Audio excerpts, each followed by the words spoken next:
ध्यान से देखिए ये प्रश्न क्या कह रहा है। कह रहा है कि एक लंब वृत्तीय बेलन का आधार का क्षेत्रफल 400 पाई सेमी स्क्वायर है।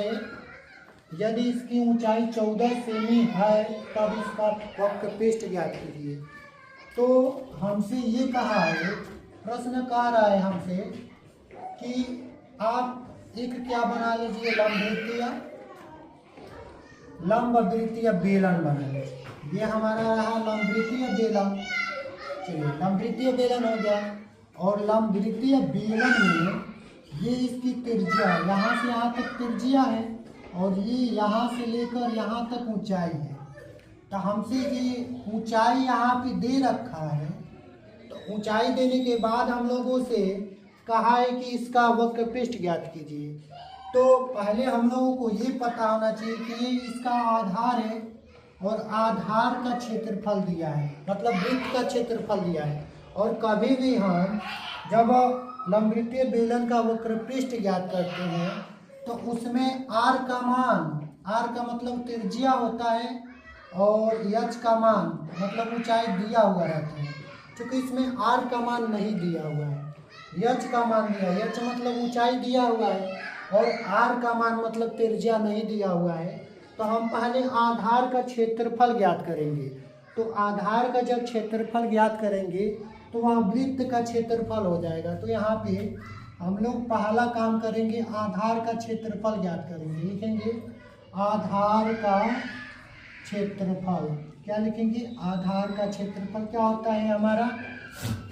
आधार का क्षेत्रफल इसमें दिया है 400 पाई। चूंकि आधार का क्षेत्रफल मतलब वृत्त का क्षेत्रफल पाई आर स्क्वायर बराबर 400 पाई।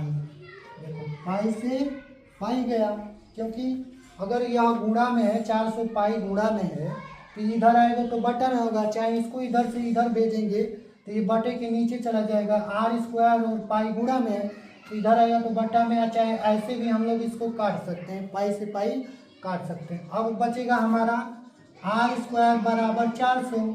अब आर का मान ज्ञात करेंगे, मतलब त्रिज्या निकालेंगे तो ये स्क्वायर रूट बना जाएगा।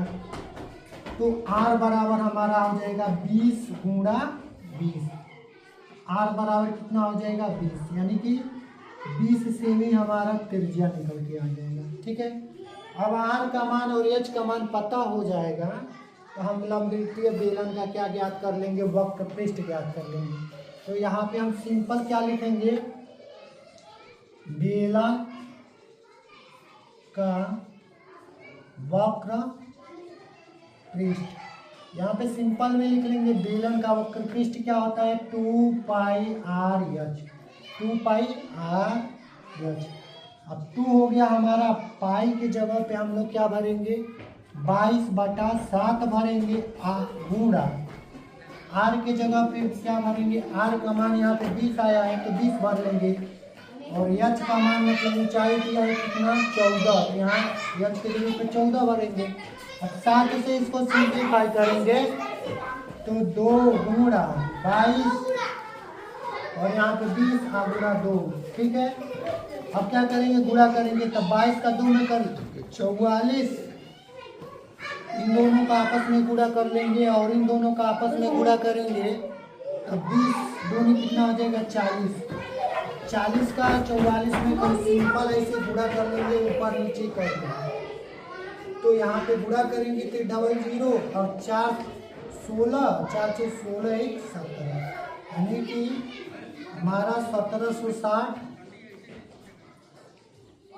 सेमी स्क्वायर टोटल आंसर आ जाएगा।